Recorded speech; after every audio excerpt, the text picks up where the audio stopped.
Good evening.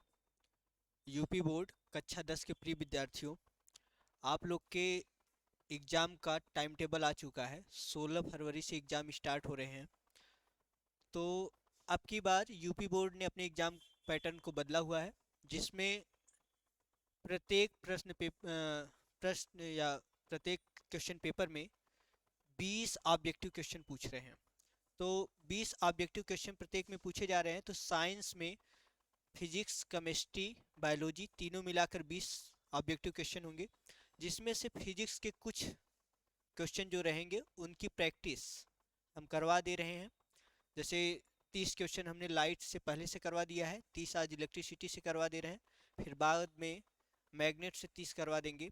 तो वहाँ से आपके 20 क्वेश्चन में से अप्रॉक्सीमेटली 7-8 क्वेश्चन फिजिक्स से रहेंगे, तो मैच कर जाएंगे, जिससे आपका एग्ज़ाम बढ़िया हो सकता है। तो देखिए इलेक्ट्रिसिटी के कुछ क्वेश्चन, 30 क्वेश्चन आज हम लेकर आए हैं।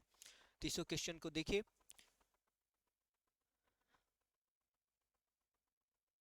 निम्न में से कौन अर्धचालक नहीं है? कौन अर्धचालक नहीं है?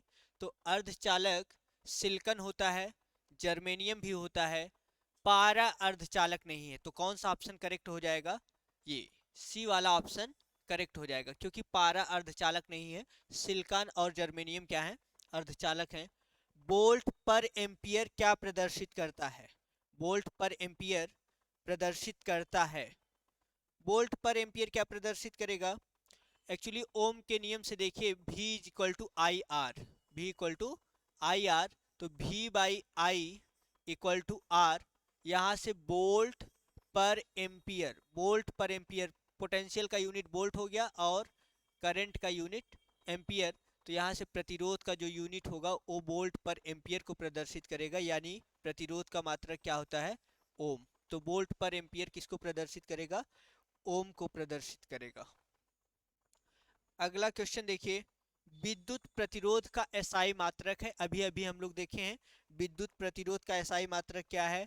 ओम। विद्युत प्रतिरोध का एसआई मात्रक ओम है। आगे चौथा क्वेश्चन, विद्युत धारा का एसआई मात्रक। विद्युत धारा का एसआई मात्रक एम्पियर। विद्युत धारा का एसआई मात्रक एम्पियर। और वाट किसका मात्रक होता है? शक्ति का। वोल्ट विभवांतर का। और प्रतिरोध का मात्रक क्या होता है? ओम।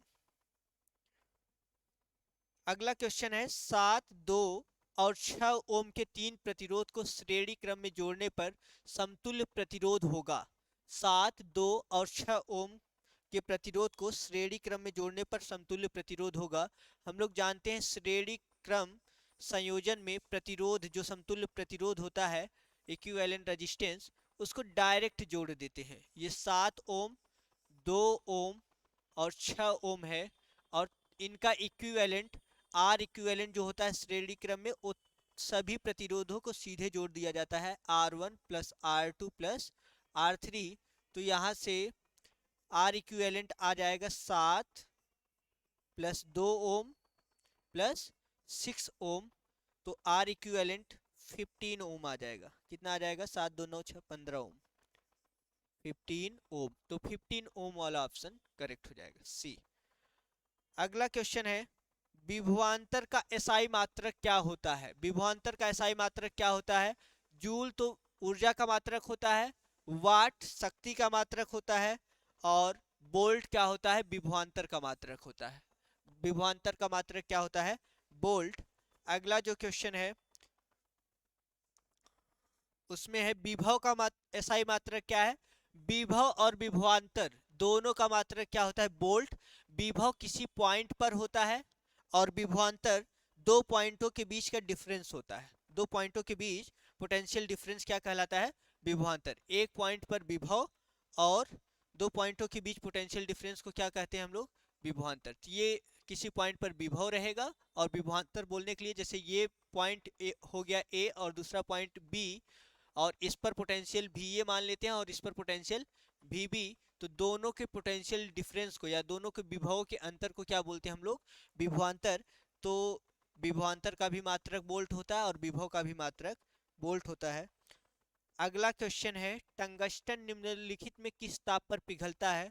तो टंगस्टन जो होता है वो अप्रॉक्सीमेटली 34 से 3500 डिग्री सेल्सियस पर मेल्ट कर जाता है। तो 3500 डिग्री सेल्सियस जो है वो क्या है, ऑप्शन करेक्ट है। 3500 डिग्री सेल्सियस पर टंगस्टन पिघल जाता है। विद्युत शक्ति का एसआई मात्रक क्या है? अभी अभी हम लोग देखे विद्युत शक्ति का एसआई मात्रक वाट होता है। विद्युत शक्ति का एसआई मात्रक वाट। एम्पियर धारा का होता है, विभव का वोल्ट, प्रतिरोध का ओम, और वाट किसका मात्रक होता है? विद्युत शक्ति का मात्रक क्या होता है? वाट होता है। अगला क्वेश्चन जो है बच्चों उसमें है आवेश का एसआई मात्रक क्या होता है? आवेश का एसआई मात्रक होता है, तो आवेश का एसआई मात्रक कूलाम होता है।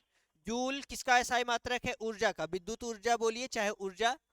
और ये कूलाम किसका एसआई मात्रक है? आवेश का। अगला क्वेश्चन, जब किसी चालक तार से विद्युत धारा प्रवाहित होती है तो उसमें गतिशील कण होते हैं। किसी चालक तार से विद्युत धारा प्रवाहित होने पर गतिशील कण कौन से होते हैं उसमें? एक्चुअली हम लोग जानते हैं ये कोई चालक तार है, ये एज्यूम करिए कोई चालक तार, और चालक तार में इलेक्ट्रॉन अगर प्रवाहित करता है, कौन प्रवाहित करता है? इलेक्ट्रॉन। इलेक्ट्रॉन प्रवाहित करता है तो जिस डायरेक्शन में इलेक्ट्रॉन प्रवाहित करता है उसके अपोजिट डायरेक्शन में करंट फ्लो होती है। तो कौन से पार्टिकल प्रवाहित करते हैं या गतिशील कौन से कण होते हैं? इलेक्ट्रॉन होता है। तो कौन सा ऑप्शन करेक्ट? इलेक्ट्रॉन। क्योंकि चालक मटेरियल जो होता है उसमें कौन मुक्त होता है? इलेक्ट्रॉन, वही गतिशील हो सकता है, बाकी प्रोटॉन तो न्यूक्लियस के अंदर बाउंड रहेगा। ठीक। अगला जो क्वेश्चन है उसमें है निम्नलिखित में कौन विद्युत का सुचालक है? Sulphur, plastic, iodine, graphite. तो सल्फर कुचालक होता है, प्लास्टिक कुचालक, आयोडीन कुचालक। ये ग्रेफाइट क्या होता है? सुचालक होता है, यानी ग्रेफाइट से धारा प्रवाहित हो सकती है। ग्रेफाइट से धारा प्रवाहित हो सकती है। अगला जो क्वेश्चन है वो है विभवांतर का मात्रक होता है, वही पिछला क्वेश्चन, विभवांतर का मात्रक वोल्ट होता है। विद्युत बल्ब का तंतु किस धातु का बना होता है? विद्युत बल्ब में जो धातु लगी होती है या तंतु होता है जो हीट होके रेड हॉट होके प्रकाश उत्सर्जित करता है उसे हम लोग क्या बोलते हैं? कौन सा पदार्थ का बना होता है भाई? टंगस्टन का। किस पदार्थ का बना होता है? टंगस्टन का।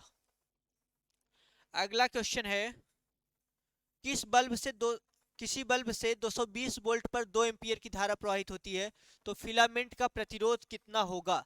कोई बल्ब है इससे 220 वोल्ट पर 2 एम्पियर की धारा प्रवाहित होती है, हम लोग ओम्स लॉ लगाएंगे simply, V is equal to I R. V is equal to I R, और यहां से हम लोग को बताना है प्रतिरोध, तो R इज इक्वल टू क्या आ जाएगा? V by I. R equal to V by I. और पोटेंशियल दिया गया है 220 वोल्ट और करंट कितनी है? 2 एम्पियर। तो यहाँ से प्रतिरोध कितना होगा? 110 ओम। 110 ओम। जो तंतु है उसका प्रतिरोध कितना है? 110 ओम।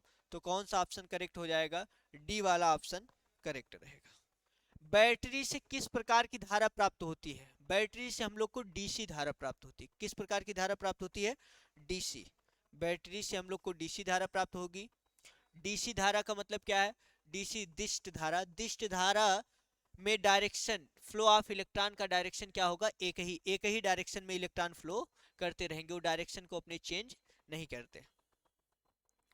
अगला क्वेश्चन है अमीटर को विद्युत परिपथ में कैसे जोड़ा जाता है? अमीटर को विद्युत परिपथ में कैसे जोड़ा जाता है? मान लीजिए कोई विद्युत परिपथ है, इस तरह से प्रतिरोध वगैरह लगा है और यहां पर कहीं इस तरह से बैटरी लगी हुई है, ठीक, और हमको करंट मेजर करनी है। करंट मेजर करनी है तो अमीटर को कैसे लगाएंगे? अगर अमीटर को डायरेक्ट ऐसे लाकर हम लोग एक कनेक्शन यहाँ कर दिया और दूसरा कनेक्शन अमीटर का यहाँ कर दिए तो करंट को करेक्टली नहीं मेजर कर पाएगा। क्यों? क्योंकि करंट यहाँ से जाएगी, कुछ करंट इससे पास होगी और कुछ करंट इससे पास होगी, तो जो यहाँ से आने वाली करंट थी वो कुछ इसमें डिवाइड हो जाएगी कुछ इसमें, और जो इससे डिवाइड होके जाएगी उसी को एमीटर पढ़ पाएगा, तो करेक्ट करंट को मेजर नहीं कर पाएगा या धारा को सही रूप से मेजर नहीं कर पाएगा। तो इसलिए हम लोग कैसे मेजर करते हैं, कैसे लगाते हैं मीटर को? अमीटर को पहले यहाँ कहीं से कट कर देंगे, जहां मेजर करना रहेगा वहां से कनेक्शन को कट कर देंगे और अमीटर को यहाँ पर श्रेणी क्रम में ऐड कर देते हैं। कैसे ऐड कर देते हैं? श्रेणी क्रम में। अब जो भी धारा जाएगी अमीटर से होते हुए जाएगी, क्योंकि एक ही ऑप्शन ही है इसके पास, एक ही रास्ता है, तो इसी रास्ते से धारा जाएगी और पूरी की पूरी धारा को रीड करेगा अमीटर, पढ़ पाएगा। तो किस क्रम में जोड़ा जाता है भाई? श्रेणी क्रम में। अमीटर को विद्युत परिपथ में कैसे जोड़ा जाता है? श्रेणी क्रम में। अगला क्वेश्चन देखिए, वोल्टमीटर को विद्युत परिपथ में कैसे जोड़ा जाता है? वोल्टमीटर को विद्युत परिपथ में, ये एज्यूम करिए कोई विद्युत परिपथ है और इसमें रेजिस्टेंस वगैरह ऐसे लगे हुए हैं, तो मान लीजिए हमको इस रेजिस्टेंस के इंच के बीच में विभवांतर पढ़ना है। इस रेजिस्टेंस के इंच के बीच में, सिरों के बीच में कितना विभवांतर है वो वोल्टमीटर से मेजर करना है। तो वोल्टमीटर से मेजर करने के लिए हम लोग जानते हैं पैरेलल कॉम्बिनेशन में, जैसे दो रेजिस्टेंस पैरेलल कॉम्बिनेशन में है, दो प्रतिरोध, तो इन दोनों रजिस्टर के सिरों के बीच विभवांतर क्या रहेगा? समान रहेगा। तो यहां से हम लोग वोल्टमीटर को समांतर क्रम में अगर जोड़ देंगे तो जितना विभवांतर इस प्रतिरोध के सिरों पर रहेगा उतना ही विभवांतर वोल्टमीटर के सिरों पर होगा। तो इसलिए वोल्टमीटर इसके सिरों के बीच विभवांतर को सही रूप से पढ़ पाएगा। इसको हम लोग श्रेणी क्रम में नहीं जोड़ते हैं, किसमें जोड़ते हैं? वोल्टमीटर को विभव मापने के लिए या विभवांतर मापने के लिए समांतर क्रम में। वोल्टमीटर को विद्युत परिपथ में कैसे जोड़ा जाता है? समांतर क्रम में जोड़ा जाता है। अगला क्वेश्चन देखिए, विभवांतर मापने वाले यंत्र को कहा जाता है? किस यंत्र से विभवांतर को मापा जाता है? वोल्टमीटर से। विभवांतर किससे मापते हैं हम लोग? वोल्टमीटर से। अमीटर से क्या मापते हैं? धारा को। गैल्वानोमीटर क्या करता है? गैल्वानोमीटर डिटेक्ट करता है कि परिपथ में धारा प्रवाहित हो रही है या नहीं, बताता है कि परिपथ में धारा प्रवाहित हो रही है, संसूचित करता है, मेजर नहीं कर पाता है, मापता नहीं ना। तो धारा को मापने के लिए अमीटर और विभवांतर को मापने के लिए वोल्टमीटर। अगला क्वेश्चन है, किलोवाट घंटा किसका मात्रक होता है? हम लोग जानते हैं वाट किसका मात्रक होता है? शक्ति का। और किलोवाट मतलब बड़ी यूनिट हो गई, शक्ति की क्या? बड़ी यूनिट। शक्ति बराबर होता है ऊर्जा, शक्ति बराबर विद्युत ऊर्जा का लॉस और बाई समय। तो ये किसका मात्रक है? वाट, शक्ति का। वाट शक्ति का मात्रक है, तो किलोवाट किसका मात्रक है? हो गया शक्ति का बड़ा मात्रक हो गया, और उसमें आवर का मल्टीप्लाई हुआ है। आवर का मल्टीप्लाई होने का मतलब शक्ति में समय का मल्टीप्लाई हुआ है, समय के मात्रक का, तो क्या आ जाएगा? ऊर्जा का मात्रक आ जाएगा। किसका मात्रक आ जाएगा? विद्युत ऊर्जा का। तो ये रहा विद्युत ऊर्जा का मात्रक, क्योंकि यहाँ से हम लोग देख रहे हैं शक्ति में अगर हम लोग समय का गुणा कर देंगे तो ऊर्जा होगी, और शक्ति का मात्रक वाट होता है और समय का मात्रक आवर हो गया। तो किलोवाट आवर किसका मात्रक है? ऊर्जा का मात्रक है। किलोवाट आवर को 60 में और क्या कहते हैं? यूनिट कहते हैं। क्या कहते हैं? यूनिट। किलोवाट आवर को 60 में क्या कहा जाता है? यूनिट। अगला क्वेश्चन है, विद्युत हीटर की कुंडली में किसका प्रयोग किया जाता है? विद्युत हीटर की जो कुंडली लगी होती है, जो तार रहता है, उसमें नाइक्रोम का तार लगा होता है। कौन सा तार लगा होता है? नाइक्रोम का तार लगा होता है। और टंगस्टन बल्ब में यूज किया जाता है। ठीक, ये नाइक्रोम वाला तार लगा होता है विद्युत हीटर की कुंडली में। अगला जो क्वेश्चन है, विद्युत चुंबक बनाए जाते हैं। विद्युत चुंबक किससे बनाए जाते हैं भाई? नरम लोहे से। किससे बनाए जाते हैं विद्युत चुंबक? नरम लोहे से। अगला क्वेश्चन, विद्युत धारा उत्पन्न करने की युक्ति है। मोटर नहीं, जनित्र नहीं, जनित्र, हाँ जनित्र से क्या होगा? जनित्र यानी जनरेटर, जिसे इंग्लिश में हम लोग क्या कहते हैं? जनरेटर। जनित्र से हम लोग विद्युत धारा उत्पन्न कर सकते हैं। मोटर क्या? उसको धारा देंगे तो रोटेशन करेगी, गति करेगी। अमीटर, अमीटर तो भाई विद्युत धारा को मापने वाली डिवाइस है। गैल्वानोमीटर विद्युत धारा को संसूचित करने वाली डिवाइस है। अगला क्वेश्चन है, एक एचपी, एक हार्स पावर यानी एक अश्वशक्ति जिसे हम लोग कहते हैं, बराबर होता है किसके बराबर होता है? 746 वाट के बराबर होता है। एक अश्वशक्ति किसके बराबर होता है भाई? 746 वाट के बराबर होता है। अगला क्वेश्चन है, निम्न में से कौन सा संबंध सत्य है? तो v equal to 1/r, v equal to r/1, v equal to I R, v equal to I R जो संबंध है ओम्स ला, ये क्या है, करेक्ट है। इसे क्या कहते हैं हम लोग, v equal to I R को ओम का नियम। ऊर्जा का एसआई मात्रक होता है, ऊर्जा का एसआई मात्रक जूल होता है।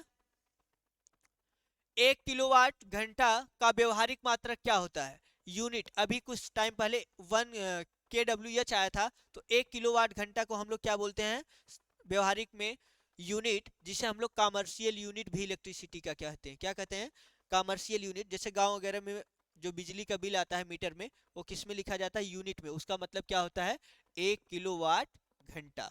यानी कि 1 किलोवाट घंटा का मतलब क्या हो जाता है, अगर उसको हम लोग जूल में कन्वर्ट करना चाहें तो देख लीजिए।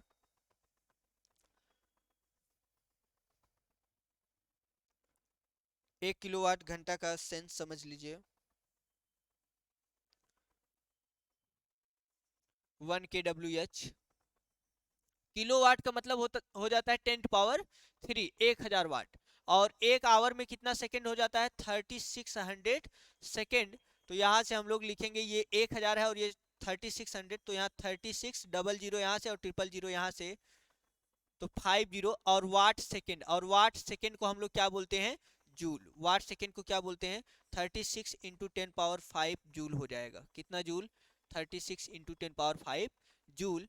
यानी कि 1 किलोवाट कितने जूल के बराबर होता है, 1 किलोवाट घंटा 36 × 10⁵ जूल के बराबर होता है, जिसे हम लोग शार्ट में क्या बोलते हैं, एक यूनिट। क्या बोलते हैं भैया, एक यूनिट। अगला क्वेश्चन देखिए, शुष्क सेल में ऋण इलेक्ट्रोड किस धातु का बना होता है। शुष्क सेल में जो ऋण इलेक्ट्रोड होता है वो जिंक का बना होता है। किसका बना होता है, जिंक का, जिसे हिंदी में हम लोग जस्ता कहते हैं। क्या कहते हैं, जस्ता। अगला क्वेश्चन देखिए,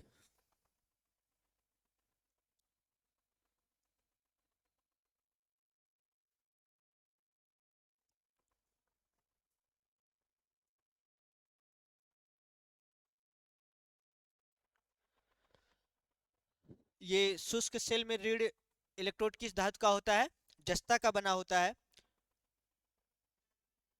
अगला क्वेश्चन क्या है, बिजली के फ्यूज, बिजली के फ्यूज किस तार के बने होते हैं भाई। बिजली का फ्यूज जो होता है वो टीन का बना होता है। किस तार का बना होता है, लेड एंड टीन से बना होता है। तो इसमें लेड का ऑप्शन नहीं दिया है, तो हम लोग क्या लगाएंगे, टीन का बना होता है। किसका बना होता है, टीन का। अगला क्वेश्चन है, दो आवेशित वस्तुओं पर लगने वाले बल पर कौन सा नियम लागू होता है। दो आवेशित वस्तु अगर रहेंगे और बिंदु आवेश टाइप के रहेंगे, तो उन पर हम लोग कूलाम का नियम लगाते हैं। कौन सा नियम लगाते हैं, कूलाम का। अगर दो आवेश हैं तो इनके बीच में एक आकर्षण या प्रतिकर्षण बल लगता है, और आकर्षण या प्रतिकर्षण बल का जो परिमाण होगा वो इन दोनों आवेशों के मैग्नीट्यूड के गुणनफल के बराबर होता है, और बीच की दूरी के वर्ग के व्युत्क्रमानुपाती होता है। यानी मैग्नीट्यूड के गुणनफल के अनुक्रमानुपाती होता है और बीच की दूरी के वर्ग के व्युत्क्रमानुपाती होता है। तो ये कौन से नियम को बताता है, कूलाम के नियम को बताता है। बाकी ये 30 क्वेश्चन आप लोग के हो गए इलेक्ट्रिसिटी से। आगे हम लोग चुंबक पर भी 30 क्वेश्चन पढ़ लेंगे।